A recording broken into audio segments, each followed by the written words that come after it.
மனுஷன் அப்பத்தினால் மாத்திரமல்ல, தேவனுடைய வாயிலிருந்து புறப்படுகிற ஒவ்வொரு வார்த்தையினாலும் பிழைப்பான் என்று எழுதியிருக்கிறது. கண்களை மூடி செபிப்போம். எங்களை நேசிக்கிற நல்ல தகப்பனே, உங்கள் நன்றியோடு உண்மை துதிக்கிறோம், ஸ்தோத்தரிக்கிறோம். உம்முடைய வார்த்தைகளை அனுப்பி எங்களை குணமாக்குகிற தெய்வம் ஆண்டவரே, இந்த வார்த்தை எங்களை ஆசீர்வதித்தரும்படியாக நாங்கள் செபிக்கிறோம். உம்முடைய வார்த்தையினால் நாங்கள் பிழைக்கிறோம். ஆண்டவரே, கர்த்தர் பேசுகிற வார்த்தைக்கு அடியேன் உட்படுத்தி ஜெபிக்கிறேன். பேசுகிற காரியங்களை உங்களுடைய பிள்ளைகள் விளைவுகளை கர்த்தர் கிருபை செய்வீராக. ஆண்டவரே, இந்த ஸ்தோத்திரம், இந்த வார்த்தையை ஆசீர்வதித்தார். இயேசுவின் நாமத்தில் ஜெபிக்கிறோம் பிதாவே, ஆமென். தேவனுடைய வாயிலிருந்து புறப்படுகிற ஒவ்வொரு வார்த்தையும் மிகவும் முக்கியமானது, ரொம்ப அவசியமானது.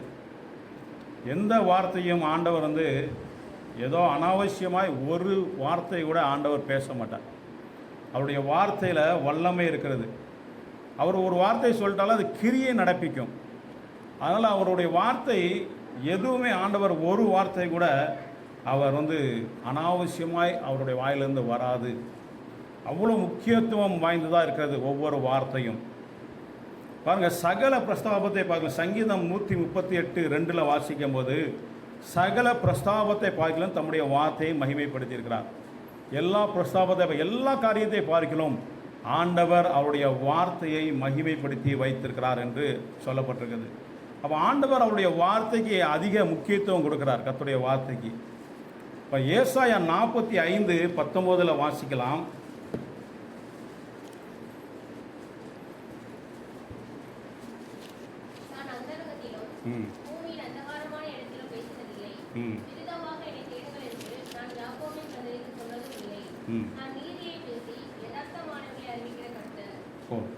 நான் அந்தகாரத்திலும் பூமியின் அந்தரங்கமான இடத்திலும் பேசினதில்லை. அப்படியானால் நான் தேவையில்லாத இடத்துல தேவையில்லாமல் நான் பேசினதில்லை.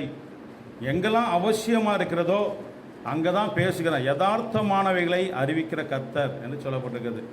இப்போ பாருங்கள், ஆண்டவர் அவருடைய வார்த்தையை அவ்வளோ தூரத்துக்கு முக்கியத்துவப்படுத்தியிருக்கிறார். தேவனுடைய வாயிலிருந்து புறப்படுகிற ஒவ்வொரு வார்த்தையும் மிகவும் முக்கியமானது. அவ்வளோ ஆண்டவர் மகிமைப்படுத்தி வைத்திருக்கிறார். நமக்கு வேதத்தில் அவருடைய வார்த்தைகளை நமக்கு எழுதி தந்திருக்கிறார். இந்த வேதத்தில் இருக்கிற வார்த்தைகள் நமக்கு மிகவும் முக்கியமான காரியமாக இருக்கிறது. அதை நிறைய ஆண்டவர் வாக்குத்தத்தங்களை நமக்கு தந்திருக்கிறார், வார்த்தைகளை தந்திருக்கிறார். எப்படி ஜீவிக்க வேண்டும், என்ன செய்ய வேண்டும் என்பதையும் நமக்கு ஆண்டவர் எழுதி தந்திருக்கிறார். வாழ்க்கையில் நம்ம என்ன செய்யணும், என்ன செய்யக்கூடாது என்பதையும் ஆண்டவர் நமக்கு எழுதி தந்திருக்கிறார். இப்போ வார்த்தைகள் வேதத்தில் இருக்கிறது.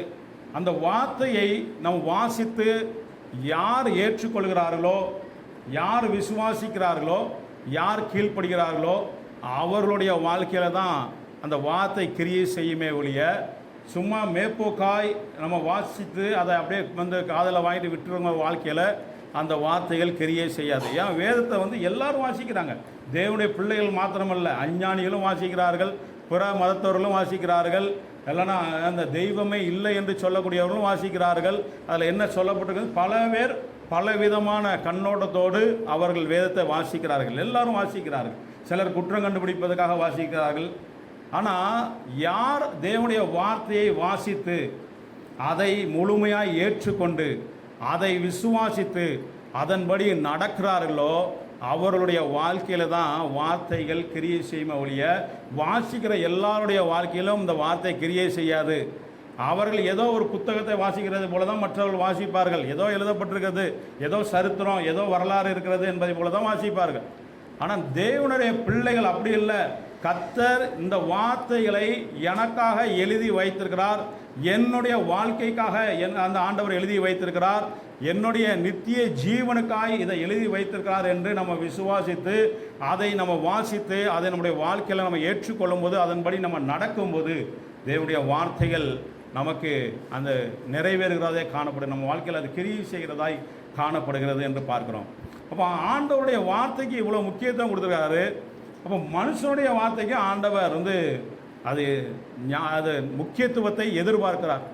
அதான் மனுஷனாக இருக்கிற நாம் அப்போ எல்லாம் இஷ்டப்படி நம்ம பேசலாமா, இஷ்டப்படி நம்ம எல்லா காரியத்தையும் நம்ம நடக்கலாமா என்றால் அப்படி அல்ல. நாமுடைய வார்த்தையும் ஆண்டவர் கவனித்து கொண்டிருக்கிறார். மனுஷன் பேசுகிற ஒவ்வொரு வார்த்தைக்கும் நாம் கணக்கு ஒப்புவிக்க வேண்டியதாக இருக்கிறது. பாருங்கள், ஆண்டவர் படைத்த சிருஷ்டிகளில் எல்லாவற்றிலுமே மனுஷன்தான் தன்னுடைய இருதயத்தில் இருக்கிற எல்லாவற்றையும் பேசக்கூடிய அளவுக்கு அந்த அறிவை ஆண்டவர் தந்திருக்கிறார். இப்போ மிருகங்களுக்கும் பேசுகிறது அறிவு இருக்கிறது என்றால் அது ஒலி எழுப்பி தேவையான காரியத்தை மாத்திரம்தான் சிக்னல் கொடுத்து அது பகிர்ந்து கொள்ளும். அது இருதயத்தில் இருக்கிற எல்லாவற்றையும் அது வெளிப்படுத்த முடியாது. ஆனால் மனுஷனுக்கு மாத்திரம்தான் இருதயத்தில் இருக்கிற எல்லா காரியத்தையும் பேச முடியும். வாயினால் மற்றவர்களுக்கு தெரியப்படுத்த முடியும், பேச முடியும். என்னாலும் நம்ம வாயினால் பேசுவதற்கு ஆனால் அறிவை அந்த ஆண்டவர் நமக்கு தந்திருக்கிறார் என்று நம்ம பார்க்குறோம். அப்போ பாருங்கள், அப்போ மனுஷனுடைய வார்த்தை நமக்கு பேசக்கூடிய அந்த திறமை இருக்கிறதுனால, அந்த அறிவு இருக்கிறதுனால எல்லாவற்றையும் நம்ம பேசி விடலாமா என்றால் நிச்சயமாய் பேசக்கூடாது என்று தான் நமக்கு வேதம் போதிக்கிறது. பிரசங்கி 5வது அதிகாரம் 2வது வசனம் கடைசி பகுதியை நம்ம வாசிக்கலாம்.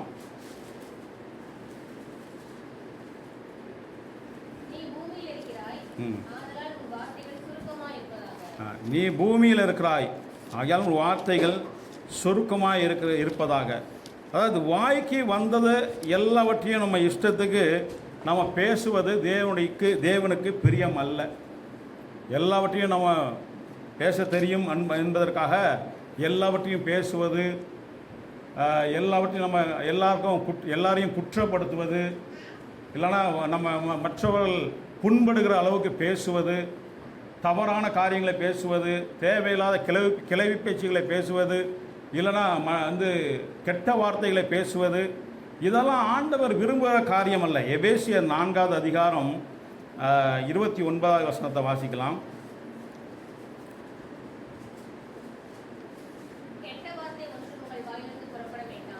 கெட்ட வார்த்தை ஒன்றும் உங்களுடைய வாயிலிருந்து புறப்பட வேண்டாம் என்று சொல்லப்பட்டிருக்குது. இப்போ நம்ம வாயிலிருந்து புறப்படுகிற வார்த்தை அது ரொம்ப கவனமாக இருக்க வேண்டும். நமக்கு பேச தெரியுங்கிறதுக்காக எல்லாவற்றையும் நம்ம பேச முடியாது. சிலவங்க ஞானமாய் பேசுகிறோம் என்று நினைத்து கொண்டு அடுத்தவங்களை குற்றப்படுத்தி பேசுவார்கள். இப்படி எல்லாவற்றையும் நம்ம பேசுவதற்கு தேவன் விரும்புகிறது அல்ல. தேவனுடைய பிள்ளைகளுடைய வாயில் ஆசீர்வாதமான வார்த்தைகள், நன்மையான வார்த்தைகள், கேட்கிறவர்களுக்கு பிரயோஜனம் உண்டாகக்கூடிய வார்த்தைகளை தான் நம்ம பேச வேண்டுமே ஒழிய, நம்ம பேச தெரியும் என்பதற்காக எல்லாவற்றையும் நம்ம பேசுவது அது நமக்கு கேடாய் தான் முடியும். அது நமக்கு சாபத்தை கொண்டு வரும், தேவையில்லாத பிரச்சனைகள் கொண்டு வரும். ஒரு வசனம் கூட பாருங்கள், பிரசங்கி 5வது அதிகாரம் 6வது வசனத்தை வாசிக்கலாம்.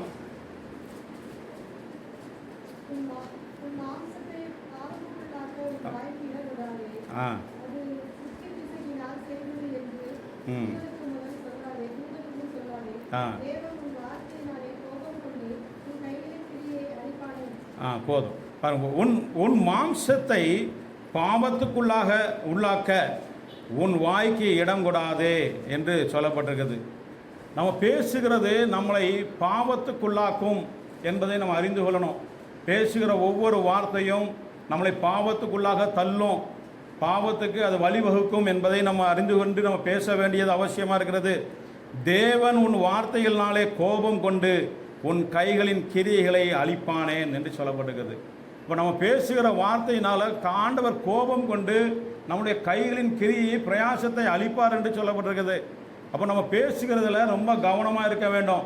நம்ம அடுத்தவங்களை ஈஸியாக சபிக்கிறோம், அடுத்தவங்களை ஈஸியாக நம்ம திட்டுகிறோம், புண்படுற மாதிரி பேசுகிறோம் என்றால் அது தேவனுக்கு நிச்சயமாக பிரியமாக இருக்காது. ஏன்னா அடுத்தவங்களை நம்ம புண்படுகிற மாதிரி பேசும்போது அவர்கள் தேவனை நோக்கி விண்ணப்பம் பண்ணும்போது ஆண்டவர் அதை கேட்டு விசாரிக்கக்கூடியவராக இருக்கிறார். ஹல்லேலூயா. அதனால் நம்ம பேசுகிற வார்த்தையை மிகவும் நம்ம கவனமாய் நம்ம பேச வேண்டியது அவசியமாக இருக்கிறது. சில வீடுகளில் எப்போ பார்த்தாலும் ஒரே சத்தமாக கேட்டுக்கொண்டே இருக்கும். எப்போ பார்த்தாலும் ஏதாவது திட்டுறதும், சத்தமாக பிள்ளைகளை திட்டுறதும், வாக்குவாதம் பண்ணுகிறதும், இப்படியான சத்தம் கேட்டுக்கொண்டே இருக்கும். ஆனால் சில வீடுகளில் தாய் அங்கே இல்லைன்னா தகப்பன் ஏதாவது திட்டி கொண்டு இருப்பாங்க, பிள்ளைகள் அதை காதிலே வாங்காது. அவங்க பாட்டுக்கு அது வேலையை செஞ்சுக்கிட்டே இருக்கும், கண்டுக்கவே செய்யாது. ஏன்னா அந்த பிள்ளைகள் அந்த சத்தத்தை கேட்டு கேட்டு பழகப்பட்டுருச்சு. அதனால் தாய் என்ன தான் திட்டினாலும் அதை காதிலே வாங்காது. அதை செய்யணும், அவங்க திட்டுறதுனால நம்ம இதை செய்யக்கூடாது என்பதை கூட அது யோசிக்காது. ஏன்னா காரணம், இவங்க எப்போ பார்த்தாலும் வீட்டில் இந்த கத்திக்கொண்டே இருக்கிறதுனால, திட்டிக்கொண்டே இருக்கிறதுனால, பேசிக்கொண்டே இருக்கிறதுனால அதை கேட்டு கேட்டு பழக்கப்பட்டு அது மறத்து போய் விடுகிறது. இப்படி தான் நிறைய குடும்பங்களில் தாய் தகப்பனுடைய பேச்சுகளை பிள்ளைகள் கேட்காமல் போகிறது, பிள்ளைகளுடைய வார்த்தைகளை தாய் தகப்பன் செவி கொடுக்காமல் போகிறது. காரணம், அதிகமான பேச்சுகள் வளவலன் பேசுகிறது, தேவையில்லாத காரியங்களை பிள்ளைகள்கிட்ட பேசுகிறது, எப்பொழுதும் பிள்ளைகள்கிட்ட கத்திக்கொண்டே இருக்கிறதுனால அந்த பிள்ளைகளுக்கு தாய் தகப்பனுடைய சத்தத்துக்கு செவி கொடுக்க வேண்டும், கீழ்ப்படிய வேண்டும் என்ற அந்த கவனமே இல்லாமல் போய்விடுகிறது. நம்மளோட பேச்சு அளவாக இருந்தால், நம்மளுடைய பேச்சு சுருக்கமாக இருந்தால், நாம் தேவையானதை மாத்திரம் நம்ம பேசினால் நிச்சயமாய் நம்முடைய பிள்ளைகள் அதுக்கு செவி கொடுக்கும். ஏன்னா நம்முடைய பேச்சு ரொம்ப கவனமாய் தேவையான வார்த்தைகளை மாத்திரம் நம்ம பேசும்போது பிள்ளைகள் அதை கனம் பண்ணும், நிச்சயமாய் அதுக்கு செவி கொடுத்து அதுக்கு கீழ்ப்படுகிறதா காணப்படுகிறது. நீங்கள் அப்படி உங்களுடைய வீடுகளில் நீங்கள் செய்து பாருங்கள். கர்த்தர் நிச்சயமாய் உங்கள் பிள்ளைகள் உங்களுக்கு கீழ்ப்படுகிற மாதிரியான நடத்துவதற்கு, அந்த பிள்ளைகளுடைய இருதயத்தை ஆண்டவர் மாற்றுவதற்கு உண்மையுள்ளவராக இருக்கிறார். ஹல்லேலூயா. இப்போ ஆண்டவராக இயேசுடைய அவர் சத்தம் வீதிகளிலே கேட்கப்படவில்லை என்று சொல்லப்பட்டிருக்கிறது. அவருடைய சத்தம், அவருடைய கூக்குரலதும் ஆண்டவருடைய சத்தம், ஆண்டவர் இயேசு கிறிஸ்து பூமியில் வாழ்ந்தபோது அவருடைய சத்தம் வெளியவே கேட்கல. அந்த அளவுக்கு ஆண்டவர் வந்தார். எங்கே தேவையான இடத்துல மாத்திரம்தான் பேசினார், மற்ற இடத்துலலாம் அமைதலாக இருந்தார் என்று நம்ம பார்க்கிறோம். அப்போ தேவன் அவருடைய வார்த்தையை மகிமைப்படுத்தி வைத்திருக்கிறார், முக்கியத்துவம் படுத்துகிறார். அதனால தான் அவர் அனாவசியமாய் எங்கேயும் ஒரு வார்த்தை கூட அவர் பேசவில்லை என்று நம்ம பார்க்கிறோம். அப்படி தான் நம்மளும் இருக்க வேண்டும் என்று விரும்புகிறார். அவர் ஆண்டவர் அதனால் பேசலை அப்படின்னு இல்லை, தேவனுடைய பிள்ளைகளும் அப்படி தான் இருக்க வேண்டும் எதிர்பார்க்கிறார். அனாவசியமான பேச்சுகள், அனாவசியமான வார்த்தைகளை நம்ம பேசாதபடிக்கு நம்ம கவனமாக இருந்தால் நம்முடைய சரீரத்தை அது தீட்டுப்படுத்தாது, நம்மளை அதை குற்றப்படுத்தாது, நம்மை பாவத்துக்கு உள்ளாக அது மாற்றாது. அதனால் பேசுகிற ஒவ்வொரு வார்த்தையும் கவனமாய் நம்ம பேசும்போது அந்த வார்த்தைகள் முக்கியத்துவம் வாய்ந்ததாய் காணப்படும். பாருங்கள், ஒன்றாவது காரியம், ஆண்டோடைய வார்த்தை எப்படிப்பட்டதாக இருக்கிறது? அவருடைய வார்த்தை உருவாக்குகிற வார்த்தையாக இருக்கிறது. தேவன் ஒன்றுமில்லாதவிலிருந்து சகலத்தையும் உருவாக்கினார். அவர் ஒரு வார்த்தை சொன்ன உடனே அங்கே அந்த வானம் பூமி எல்லாம் சிருஷ்டிக்கப்பட்டது. ஒன்றுமே இல்லை, அவர் வார்த்தையினால சொல்கிறார். வெளிச்சம் உண்டாக கடவுன்னு உண்டாயிற்று, எல்லாத்தையும் உண்டாக கடவுன்னு சொன்ன உடனே அங்கே உண்டாயிற்று என்று பார்க்கிறோம். அவருடைய வார்த்தை உருவாக்குகிற வார்த்தை, அதை சிருஷ்டிக்கிற வார்த்தையாக இருக்கிறது என்று நம்ம பார்க்கிறோம். அதனால தான் ஆண்டவர் ஒரு வார்த்தை சொன்னாலே அங்கே ஏதாவது ஒரு கிரியைகள் அங்கே நடந்துவிடும். அவருடைய வார்த்தை அவ்வளோ முக்கியமானது, அவ்வளோ வார்த்தைக்கு அவ்வளோ வல்லமை இருக்கிறது என்று நம்ம பார்க்கிறோம். பாருங்க, யோவான் 11வது அதிகாரம் 23வது வசனத்தை நம்ம வாசிக்கலாம்.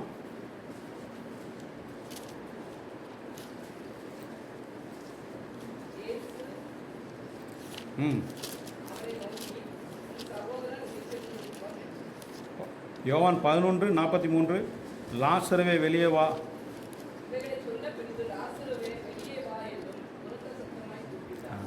ஆண்டவர் லாசருடைய கல்லறைக்கு முன்பாக நின்று லாசருவே வெளியே வான்னு ஒரு உரத்த சத்தமாய் கூப்பிடுகிறார். அதுக்கு முன்னாடி உள்ள சம்பவம்லாம் நம்ம வாசிக்கும் போது லாசரு மரித்து அவன் அடக்கம் பண்ணப்பட்டு 4 நாள் ஆகிவிட்டது. அவனுடைய சகோதரியை சொல்கிறார், இவன் இந்த சரீரம் அந்த கல்லை புரட்ட சொல்லும் போது அது நாருமே என்று சொல்லுகிறார். அப்போ அந்த சரீரம் அந்த இடத்துல ஒரு அழுகி போய் டிஸ்போஸ் ஆகக்கூடிய ஒரு நிலைமையில் 4 நாள் கழித்து போகும்போது நிச்சயமாக அது அழுகி அது டிஸ்போஸ் ஆக வேண்டிய ஒரு நிலைமையில் தான் காணப்படும். அந்த இடத்துல போய் ஆண்டவர் சொல்லுகிறார், லாசருவே. இவங்களாம் இதெல்லாம் பேசுகிறாங்க, அதை எடுத்தால் கல்லை எடுத்தால் நாருமே, 4 நாள் ஆகிட்டே, நீர் முதல் நாளே வந்திருந்தால் அவனை பிழைத்திருக்கலாம், அவனை காப்பாற்றியிருக்கலாமே என்று பல காரியங்கள் ஆண்டவர்கிட்ட சொல்கிறாங்க. அவர் எல்லாவற்றையும் கேட்டுக்கொண்டு ஒன்றுமே சொல்லலை.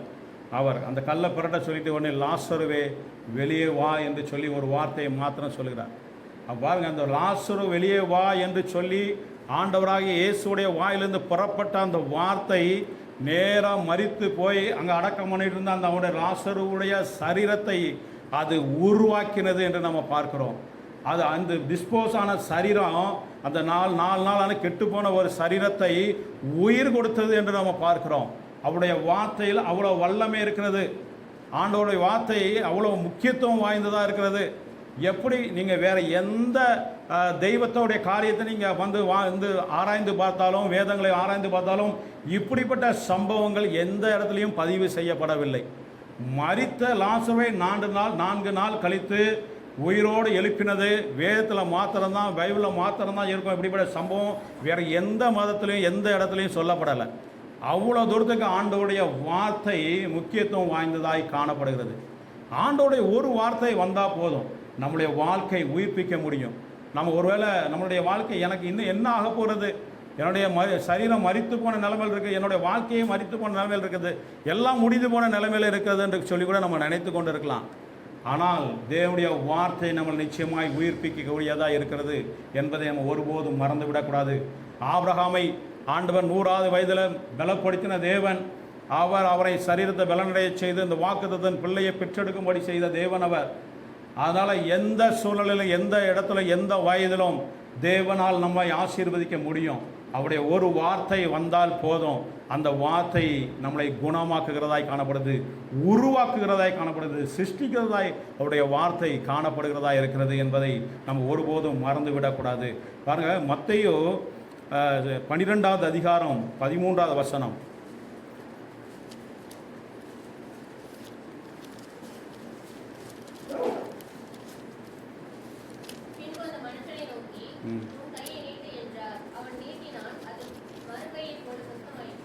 ஒரு சூம்பின கையுடையவனை குறித்து இந்த இடத்துல சொல்லப்பட்டிருக்கிறது. ஆண்டவர் தேவாலயத்தில் உட்கார்ந்துருக்கும்போது அங்கே ஒரு சூம்பின கையுடையவன் இருந்தான். 10வது வசனத்தை வாசிக்கும் போது இருந்தான் என்று சொல்லப்பட்டிருக்கிறது. அப்போ எல்லாரும் அவரை ஏதாவது ஒரு மேலே குற்றம் சாட்டலாமா என்று தான் பார்த்து கொண்டிருந்தாங்க. ஆனால் ஆண்டவர்களுடைய கண்ணில் மாத்திரம் அங்கே ஒரு சூம்பின கையுடைய ஒரு மனுஷன் அவருடைய கண்ணில் பட்டான். அவர் அவனை பார்த்து, உன்னுடைய கையை நீ நீட்டு. எவ்வளவோ அவர்கிட்ட குற்றம் சொல்கிறாங்க. அந்த நீங்கள் ஞாயிற்றுக்கிழமை, அதை ஓய்வு நாளில் குணமாக்குகிறது, ஓய்வு நாள் இதெல்லாம் செய்கிறது சரியாக இருக்குமா அப்படின்னு சொல்லி பல காரியங்கள் கேட்குறாங்க. அவர் அந்த இடத்துல விளக்கம் சொல்லிவிட்டு அவர் சொல்கிறார், நீ உன் கையை நீட்டு என்று சொன்ன உடனே அவனுடைய கை மறு கையை போல சொஸ்தமாயிட்டு. அவனுடைய சரீரத்தில் ஒரு பாதிப்பு இருக்கிறது, அவனுக்கு சூமின கை இருக்கிறது. அந்த கை ஆண்டவருடைய வார்த்தை நீ நீட்டு அப்படின்னு சொன்ன உடனே அந்த வார்த்தை போய் அவனுடைய சரீரத்தை குணமாக்கினது. அவனுடைய கை மறு கையை போல சொஸ்தமாயிற்று என்று நாம் பார்க்கிறோம். இப்படிப்பட்ட வார்த்தைகள் நம்முடைய வாழ்க்கையில் ஆண்டவர் பேசும்போது, நமக்கு தரும்போது, நம்முடைய வாழ்க்கையிலும் அப்படிப்பட்ட எந்த குறைவு இருந்தாலும் அது நிறைவாய் மாற்றுகிற வல்லமை தேவனுடைய வார்த்தைக்கு இருக்கிறது. ஹல்லேலூயா. நம்ம எதை குறித்தும் நம்ம கவலைப்பட வேண்டிய அவசியம் இல்லை, பயப்பட வேண்டிய அவசியம் இல்லை. சித்தம் உண்டு சுத்தமாக என்று சொன்ன உடனே குஷ்ரோகி சுத்தமானான். பார்வை அடைவாயாக என்று சொன்ன உடனே அவன் பார்வை அடைந்தான் என்று பார்க்கிறோம். திறக்கப்படுவாய் நாங்கள் சொன்ன உடனே வாய்க்கு திறக்கிறது, செவிடுகள் காது கேட்கிறது என்று நம்ம பார்க்கிறோம். அப்போ தேவனுடைய வார்த்தைக்கு இவ்வளோ வல்லமையில் அவர் ஒரு வார்த்தை சொன்னால் போதும், அந்த இடத்துல அந்த உருவாக்குகிற வார்த்தை, நம்மளை சிருஷ்டிக்கிற வார்த்தை, நம்மளை குணமாக்குகிற வார்த்தை நம்மளை குணமாக்குகிறதாய் காணப்படுகிறது. எந்த இடத்துல ஒன்றுமே இல்லாத இடத்துலையும் அது உருவாக்குகிறதாய் காணப்படுகிறது என்று நம்ம பார்க்குறோம். அப்படிப்பட்ட வல்லமையுள்ள வார்த்தை நம்முடைய தேவனிடத்தில் இருக்கிறது. அவருடைய வார்த்தைக்கு அவ்வளோ வல்லமை இருக்கிறது. 2வது காரியம் பாருங்கள், அவருடைய வார்த்தை அற்புதம் செய்கிறது. யோவான் 2வது அதிகாரம் 5வது வசனத்தை வாசிக்கலாம்.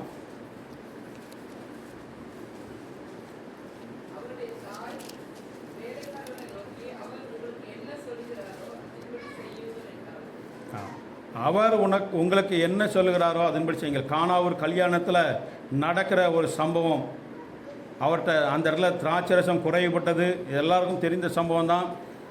திராட்சரசம் குறைவுபட்ட போது அந்த இடத்துல இயேசுவின் தாயாகிய மரியாள் அங்கே போய் அவர்கிட்ட சொல்கிறாங்க. அப்போ ஸ்திரியே உனக்கும் எனக்கு என்ன, என் வேலை இன்னும் வரவில்லை என்று அந்த ஆண்டவர் அந்த இடத்துல சொல்கிறார். அதற்கு பிற்பாடு அவர் மரியாள் அவர்கள் அந்த வேலைக்காரரை நோக்கி சொல்லுகிற வார்த்தை தான் இது. அவர் உங்களுக்கு என்ன சொல்லுகிறாரோ அதன்படி செய்யுங்கள். மரியாளுக்கு நல்லாவே தெரியும் இயேசுவை குறித்து, ஆண்டவராக இயேசுவை குறித்து, அவர் எப்படிப்பட்டவர், அவர் என்ன செய்வார், எப்படிப்பட்ட வல்லமை உள்ளவர் எல்லாம் அவங்களோட ஓரளவு தெரியும். அதனால தான் மரியாள் அந்த வேலைக்காரர் சொல்கிறாங்க, அவர் உங்களுக்கு என்ன சொல்கிறாரோ அதன்படி செய்யுங்கள்னு சொல்லிவிட்டு அவங்க கடந்து போய்விட்டார்கள். பாருங்கள், அப்போ ஆண்டவர் அந்த வார்த்தை அந்த வேலைக்காரர்களை நோக்கி, நீங்கள் இந்த கற்சாடிகளை நீங்கள் நிரப்புங்கள் என்று சொல்கிறார். கற்சாடிகளை அந்த வேலைக்காரர்கள் நிரப்பின போது அதை முன்பு நீங்கள் அந்த பந்தி விசாரிப்புக்காரனிடத்தில் கொண்டு போங்கள் என்று சொல்கிறார் என்று பார்க்கிறோம். இந்த வார்த்தையே அந்த இடத்துல அற்புதங்கள் நடந்தது என்று நம்ம பார்க்கிறோம். ஆண்டவர் இதில் அந்த தண்ணீரை தொட்டு இதை திராட்சரசமாய் மாறட்டும் என்று சொல்லி அங்கே ஜெபம் பண்ணலை, இல்லைன்னா வேறு ஏதாவது ஒன்று கையை தொட்டு இல்லைன்னா நீட்டி வேறு ஏதாவது அற்புதம் செய்யலை, ஒன்றும் செய்யலை அங்கே. அவர் சாதாரணமாக யதார்த்தமான காரியங்கள் சொல்ல, இந்த கற்சாடிகள் நிரப்புங்கள் சொல்கிறார். அதுக்கப்புறம் அதை மொண்டு நீங்கள் உங்கள் பந்தி விசாரிப்பு காரணத்தில் கொண்டு போங்கள் என்று சொல்கிறார். எவ்வளோ அந்த வார்த்தையே அந்த இடத்துல என்னெல்லாம் நடக்க வேண்டுமோ அந்த அற்புதங்கள்லாம் அந்த இடத்துல நடந்தது என்று நாம் பார்க்கிறோம். ஆனால் தேவனுடைய வார்த்தைக்கு நம்ம அப்படியே கீழ்ப்படியும் போது அந்த இடத்துல நமக்கு சில நேரங்களில் சந்தேகமாக இருக்கலாம், இது எப்படி நடக்கும், இது என்ன நடக்கும் என்று சொல்லி நமக்கு சந்தேகமாக இருந்தாலும் தேவனுடைய வார்த்தைக்கு நம்ம அப்படியே கீழ்ப்படிந்து நம்ம நடக்கும்போது அந்த இடத்துல நிச்சயமாய் அற்புதம் நடக்கும். தேவன் அற்புதம் செய்ய வல்லவர். அவருடைய வார்த்தைக்கு வல்லமை இருக்கிறது. அவருடைய வார்த்தை அற்புதம் செய்கிறதாய் காணப்படுகிறது. அவர் சொன்னதை நம்ம அப்படியே செஞ்சிட்டால் போதும். அந்த இடத்துல என்ன நடக்கணுமோ என்ன செய்ய வேண்டுமோ அது எல்லாவற்றையும் ஆண்டவர் செய்வதற்கு நடத்துவதற்கு அவர் போதுமானவராக இருக்கார். அது எல்லாமே அவருடைய வார்த்தையில் அடங்கி இருக்கிறது. அவர் என்னை தொட்டு சுகமாக்கலை, இல்லைன்னா என்னை தொட்டு அதை செய்யலை இதை செய்யலைன்னு கூட நம்ம எதிர்பார்க்க வேண்டிய இல்லை. அவர் ஒரு வார்த்தை சொன்னால் போதும், அங்கே என்ன கிரியை நடக்க வேண்டுமோ அந்த கிரியை நிச்சயமாய் நடக்கும். லூக்கா 5வது அதிகாரம் 5வது வசனத்தை பார்க்கலாம், வாசிக்கலாம்.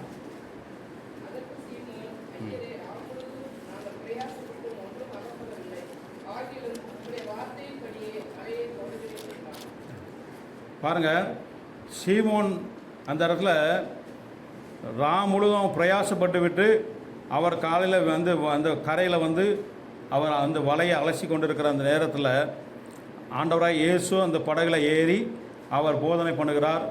அந்த போதனை பண்ணி முடிந்த பிற்பாடு சீமோனை நோக்கி சொல்கிறார், இந்த வலையை நீங்கள் ஆழத்தில் நீங்கள் போடுங்க, தள்ளி கொண்டு போய் மீன் பிடிக்கும்படி உங்கள் வலைகளை போடுங்கள் என்று சொல்லி இந்த இடத்துல ஆண்டவர் சொல்லுகிறார். பாருங்கள், முழுவதும் பிரயாசப்பட்டு ஒன்றும் கிடைக்கவில்லை என்று சொல்லப்பட்டிருக்குது. பொதுவாகவே மீன் பிடிப்பதற்கு மீனவர்கள் வந்து ராத்திரி தான் போவாங்க. ஏன்னா மீன் வந்து ராத்திரி தான் மேலே வரும். பகலில் வந்து கடலில் கீழே தண்ணிக்கு அடியில் போயிடும். மேலே இருக்க தண்ணி வந்து சூடான உடனே மீன்கள் மேலே நிற்காது, எப்போதுமே கடலுக்கு அடியில் போயிடும். ஆனால் ராத்திரி தான் மீனவர்கள் மீன் பிடிப்பதற்காக போவாங்க.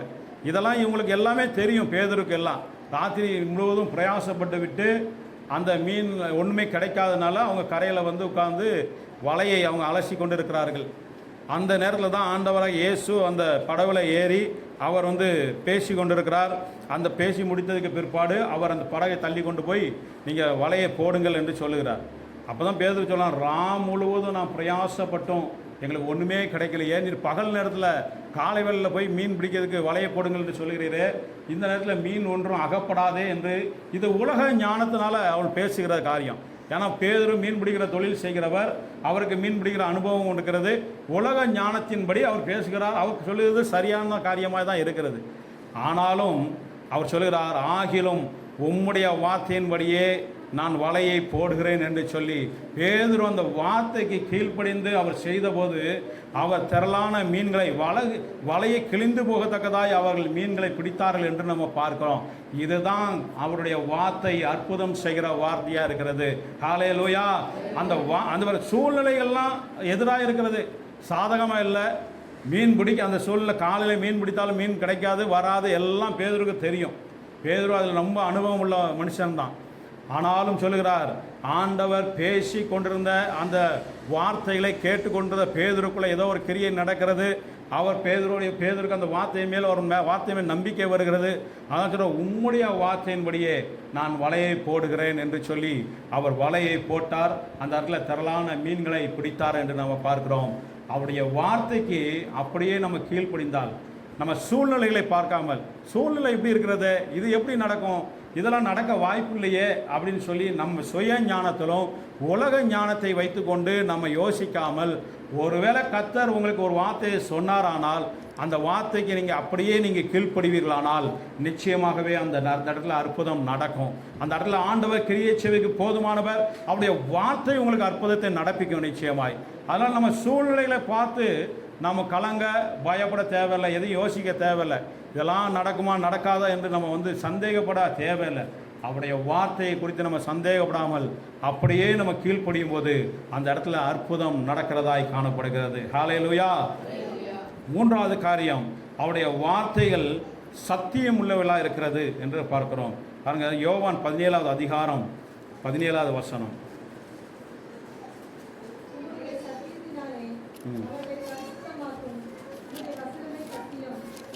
அவரை உம்முடைய சத்தியத்தினாலே பரிசுத்தமாக்கும், உம்முடைய சத்தியத்தினாலே அவர்களை பரிசுத்தமாக்கும், உம்முடைய வசனமே சத்தியம் என்று சொல்லப்படுகிறது. சத்தியம் என்றால் உண்மை, உண்மைதான் சத்தியம் சொல்லப்படுகிறது. அப்போ சத்தியத்தையும் யோவான் 8:32 வாசிக்கும் போது சத்தியத்தையும் அறிவீர்கள், சத்தியம் உங்களை விடுதலையாக்கும் என்று சொல்லப்படுகிறது. அப்போ சத்தியம் மிகவும் முக்கியம். சத்தியம் என்பது என்னது? சத்தியம் என்பது தேவனுடைய வார்த்தை தான் சத்தியமாக இருக்கிறது. சத்தியத்தையும் அறிவீர்கள், சத்தியம் உங்களை விடுதலையாக்கும். ஏன்னா சத்தியம் இல்லாமல், தேவனுடைய வார்த்தை இல்லாமல் நாம் விடுதலையை நம்ம பெற்றுக்கொள்ள முடியாது. நம்ம நல்ல நேரம் அதிகமாய் நம்ம ஜெபிக்கிறவர்களாய் காணப்படலாம், ஆலயத்துக்கு ஓடி ஓடி போகலாம், ஊழியம் நம்ம செய்யலாம், எல்லாம் இருக்கலாம். ஆனால் கர்த்தருடைய வார்த்தைக்கு சத்தியத்துக்கு கீழ்ப்படிந்து நம்ம நடக்காவிட்டால் நம்முடைய வாழ்க்கையில் எதுவுமே கிரியை நடக்காது, புரோஜனமாக இருக்காது. சத்தியம் மிகவும் முக்கியம். ஆண்டவர் தம்முடைய வார்த்தையை மகிமைப்படுத்தியிருக்கிறார், தம்முடைய வார்த்தையை முக்கியப்படுத்தி வைத்திருக்கிறார், வேதத்தை ஆண்டவர் முக்கியப்படுத்தி வைத்திருக்கிறார், சத்தியத்தை ஆண்டவர் முக்கியப்படுத்தி வைத்திருக்கிறார். அதான் சத்தியத்தையும் அறிவீர்கள், சத்தியம் உங்களை விடுதலையாக்கும் என்று சொல்லப்பட்டிருக்கிறது. அப்போ சத்தியம் இல்லாமல் நம்ம வெறும் ஜெபிக்கிறவர்களாய், இல்லைனா ஊழியம் செய்கிறவர்களாய், இல்லைனா வெறும் ஆலயத்துக்கு மாத்திரம் நம்ம போகிறவர்களாய் நம்ம காணப்படும் போது நம்முடைய வாழ்க்கையில் கிரியைகளை நம்ம பார்க்க முடியாது. இன்றைக்கி அநேக ஜனங்கள் இந்த தவறை தான் செய்து கொண்டிருக்கிறார்கள். ரட்சிக்கப்பட்ட ஜனங்களும் கிறிஸ்தவர்களும் இந்த தவறை தான் செய்து கொண்டிருக்கிறாங்க. ஆலயத்துக்கு ஒழுங்காக ஓடுறாங்க, ஜெபிக்கிறார்கள், ஊழியம் செய்கிறார்கள், எல்லாம் நான் பக்தியாக இருக்கிறேன், தேவனுக்கு கொடுக்கிறார்கள், நான் எல்லாம் தேவனுக்காக நான் வைராக்கியமாக எல்லாம் செய்கிறேன் என்று சொல்லி அவர்கள் செய்தாலும் சத்தியம் அவர்களுக்குள் இல்லை, வேத வசனம் அவங்க வாழ்க்கையில் இல்லை, அவங்க சத்தியத்துக்கு கீழ்ப்படிந்து நடக்கிறது இல்லை. அவங்க வாழ்க்கையில் எல்லா விதமான சத்தியத்துக்கு புறம்பான காரியங்களையும் வைத்துக்கொண்டு நான் ஆண்டவருக்காய் நான் அதை சாதித்தேன், இதை சாதித்தேன், ஆண்டவருக்காக அதை செய்தேன், இதை செய்தேன் என்று சொல்லுவோமானால் அந்த இடத்துல நிச்சயமாய் நம்ம வாழ்க்கையில் ஒரு விடுதலை இருக்காது, தேவனுடைய கிரியை இருக்காது, தேவன் நம்ம வாழ்க்கையில் இடைபட மாட்டார் என்பதை நம்ம அறிந்து கொள்ள வேண்டும். சத்தியம் எங்கே இருக்கிறதோ அங்கே தான் ஆண்டவர் கிரியை செய்வார். தேவனிடத்தில் நம்ம நன்மையை நம்ம பெற்றுக்கொள்ள வேண்டுமானால், பூரண விடுதலையை சுகத்தை நம்ம பெற்றுக்கொள்ள வேண்டுமானால் அவருடைய சத்தியத்தின் படி நம்ம நடக்க வேண்டியது, அவர் சத்தியத்துக்கு கீழ்ப்படிந்ததை ஏற்றுக்கொண்டு நடக்க வேண்டியது மிகவும் அவசியமாக இருக்கிறது. ஒரு வசனம் கூட நம்ம வாசிக்கலாம். யாத்திராகமம் 34:6 பார்க்கும்போது அவருடைய நாமத்தில் ஒரு நாமம், அவர் சத்தியம் உள்ள தேவன் என்று சொல்லப்பட்டிருக்கிறது. யாத்திராகம் 30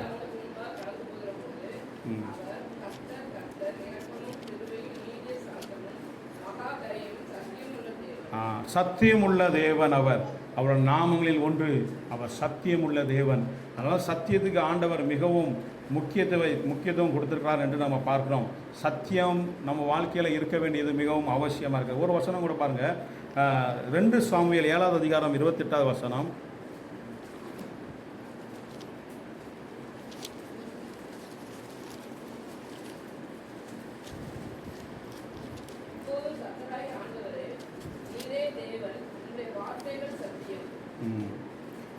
இப்பொழுதும் கர்த்தராகிய ஆண்டவரே, நீரே தேவன், உம்முடைய வார்த்தைகள் சத்தியம் என்று சொல்லப்படுகிறது.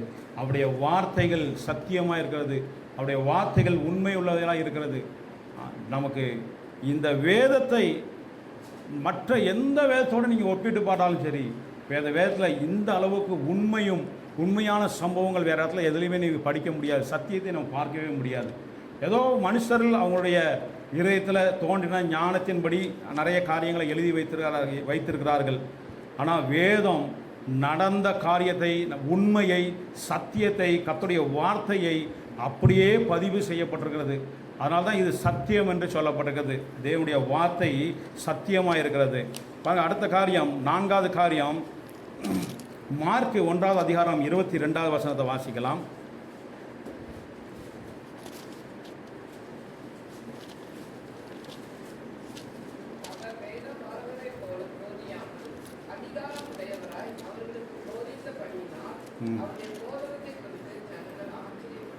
அவருடைய வார்த்தை அதிகாரமுடையதாய் காணப்பட்டது என்று பார்க்கிறோம். அவருடைய வார்த்தை அதிகாரமுடையவராய் அவர் போதித்தார். இந்த இருக்கிற இந்த பரிசேயர், சரிசேயர்கள், ஆசாரியர்கள் இவர்களை போல போதியாமல் அவர் அதிகாரமுள்ளவராய் போதித்தார் என்று சொல்லி அந்த ஜனங்கள் கேட்டு ஆச்சரியப்பட்டார்கள் என்று பார்க்கிறோம். அப்போ தேவனுடைய வார்த்தையை அதிகாரத்தோடு அவர் போதிக்க காரணம், அவருடைய வார்த்தை அதிகாரம் உள்ளதாய் காணப்படுது. மார்க்கு 1வது அதிகாரம் 27வது வசனத்தை வாசிக்கலாம்.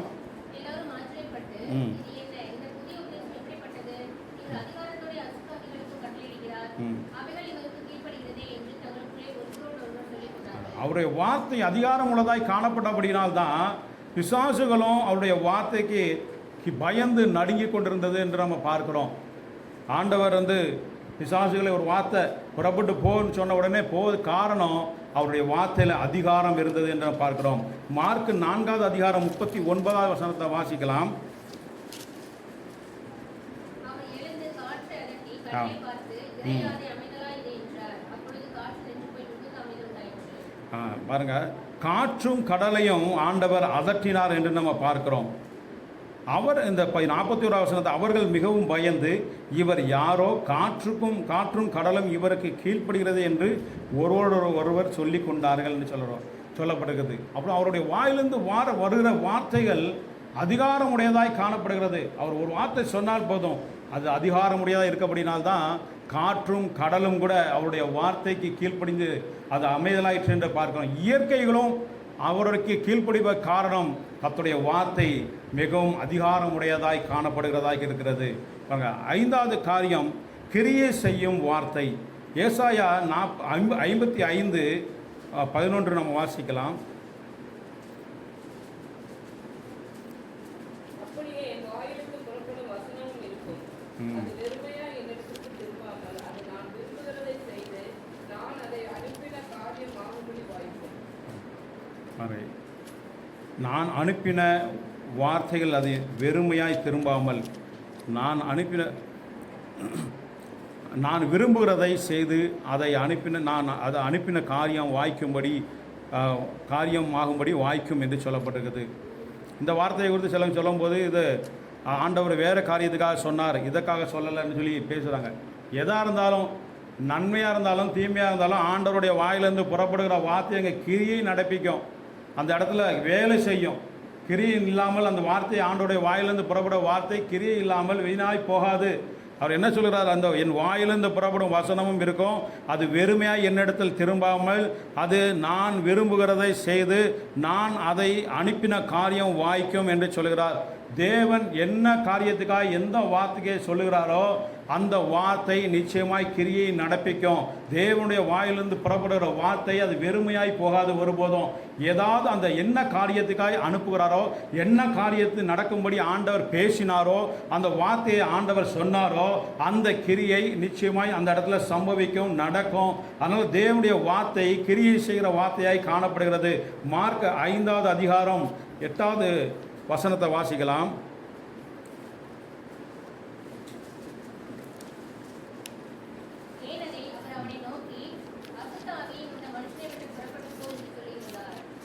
பாருங்க, ஒரு மனுஷன் ஆண்டவர் போய் அந்த இடத்துல இறங்கின உடனே, அந்த ஊரில் போய் இறங்கின உடனேயே அவன் போய் தானாகவே ஓடி போய் அவர் பாதத்தில் விழுந்து, என்னை வேதனைப்படுத்தவா இங்கே வந்தீர் என்று சொல்லி, ஒரு பிசாசு பிடித்த ஒரு மனுஷன் அவரிடத்துல போய் வேண்டிக் கொள்கிறான். பிசாசுகள் வேண்டிக் கொள்கிறது, என்னை வேதனைப்படுத்தவா இங்கே வந்தீர் என்று சொல்லி அந்த இடத்துல வேண்டிக் கொள்கிறதை நம்ம பார்க்க முடிகிறது.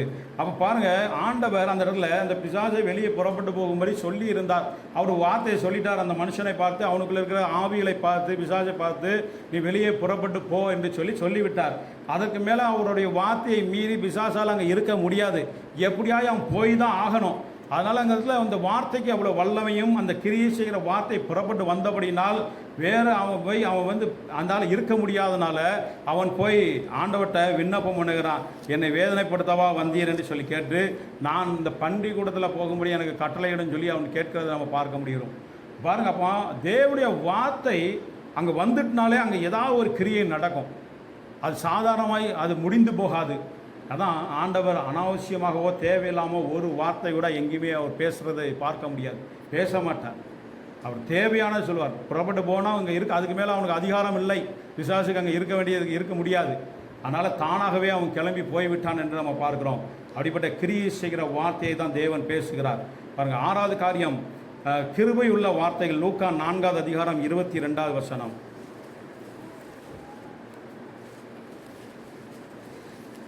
லூக்கா 4வது அதிகாரம் 22வது வசனம்.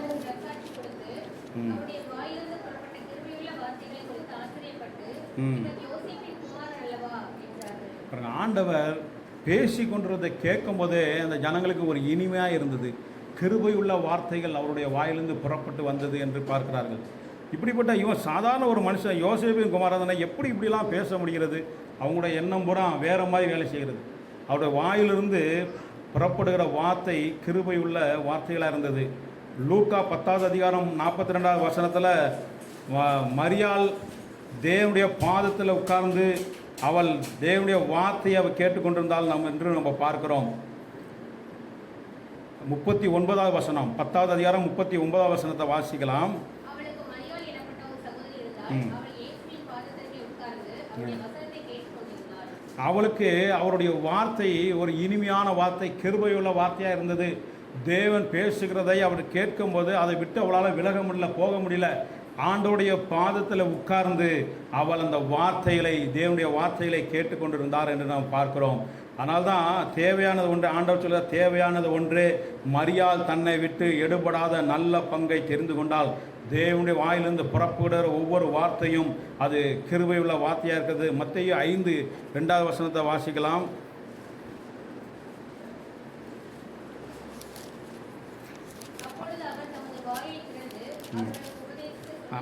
போதும். அப்பொழுது அவர் தம்முடைய வாயை திறந்து அவளுக்கு உபதேசித்து சொன்னது என்னவென்றால் என்று சொல்லி அந்த மலை பிரசங்கத்தை குறித்து அதுக்கப்புறம் நம்ம இந்த இடத்துல சொல்லப்பட்டிருக்குது. இந்த பிரசங்கம் உலகம் முழுவதும் பிரசித்தி பெற்றதாய் காணப்படுகிறது. காரணம், அவருடைய வாயிலிருந்து புறப்பட்டு வந்த கிருபை உள்ள வார்த்தைகளாக இருக்கிறது. இந்த மலை பிரசங்கத்தை எல்லாரும், எல்லா மதத்தினரும் ஏற்றுக்கொள்கிறார்கள், எல்லாரும் வாசிக்கிறாங்க. எல்லா அஞ்ஞானிகளும் புற மதத்தரும் எல்லாருமே ஏற்றுக்கொள்கிறார்கள், எல்லாரும் இதை வாசிக்கிறார்கள். இப்படிப்பட்ட அந்த கிருபையுள்ள வார்த்தைகள் வேறு எந்த இடத்துலையும் நம்ம பார்க்க முடியாது. அவ்வளோ வாழ்க்கைக்கு தேவையான, வாழ்க்கைக்கு வாழ வேண்டிய அவசியமான எல்லா வார்த்தைகளும் இதில் இருக்கிறது என்பதை எல்லாரும் ஏற்றுக்கொண்ட ஒரு வார்த்தை இது. அது கிருபை உள்ள வார்த்தையாய் தேவனுடைய வாயிலிருந்து புறப்பட்ட வார்த்தைகள் இருக்கிறபடினால் அதை எல்லாரும் ஏற்றுக்கொண்டார்கள் என்று நாம் பார்க்கிறோம். இன்னொரு காரியம், 7வது காரியம், அவருடைய வார்த்தை நியாய தீர்ப்பு செய்கிற வார்த்தை. எபிரேயர் 4வது அதிகாரம் 12வது வசனம்.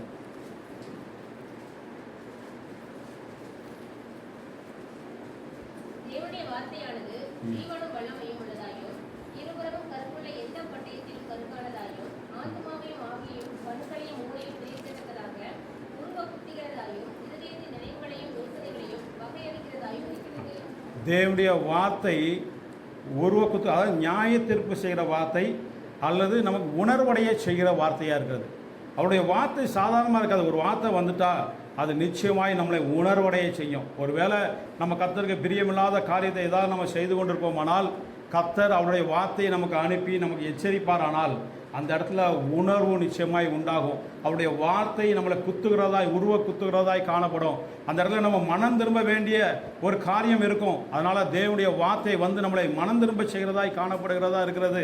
தாவீது பாவம் செய்துவிட்டு அவர் அரண்மனையில் இருக்கும்போது நாத்தான் தீர்க்கதரிசி போய் அவர்கிட்ட பேசுகிறார்.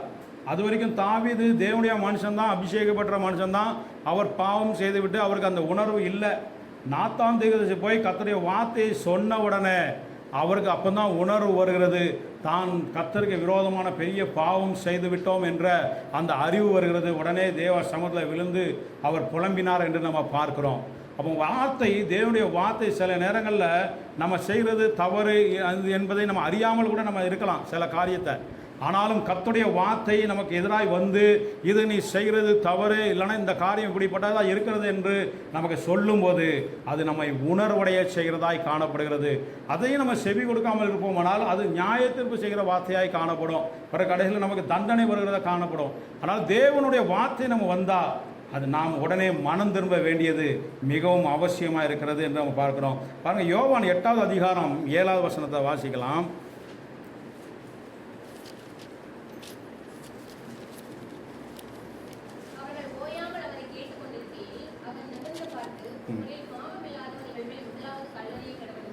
இந்த ஒரு ஸ்திரியை, விபச்சாரத்தில் பிடிக்கப்பட்ட ஒரு ஸ்திரியை கொண்டு வந்து ஆண்டவராய் இயேசுக்கு முன்பாய் நிப்பாட்டி கொண்டு அவளை குற்றம் சாட்டி கொண்டு இருக்கும்போது ஆண்டவர் அங்கே சொன்ன வார்த்தை, உங்களில் பாவம் இல்லாதவன் இவள் மேல் முதலாவது கல்லெறிய கடவன் என்று சொல்லி ஒரு வார்த்தை தான் சொல்கிறாள், சாதாரண வார்த்தை.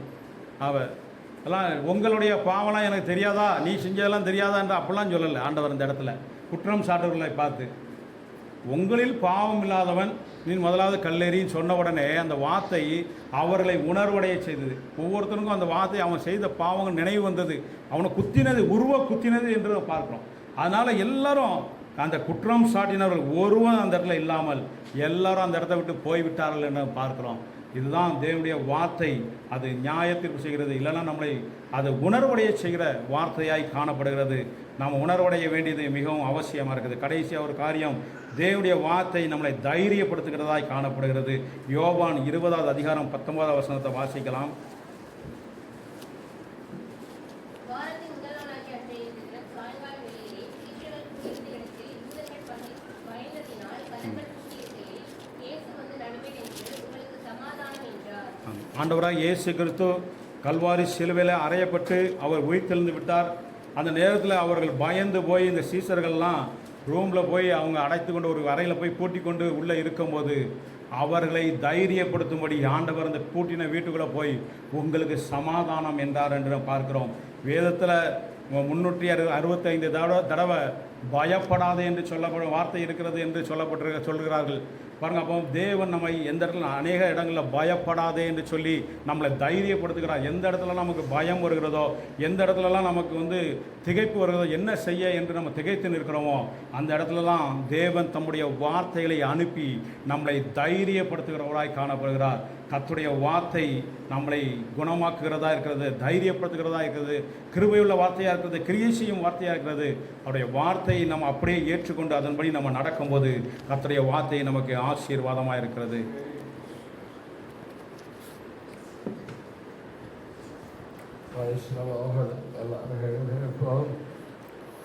வார்த்தையை கேட்டும் மகிமைப்படுத்தி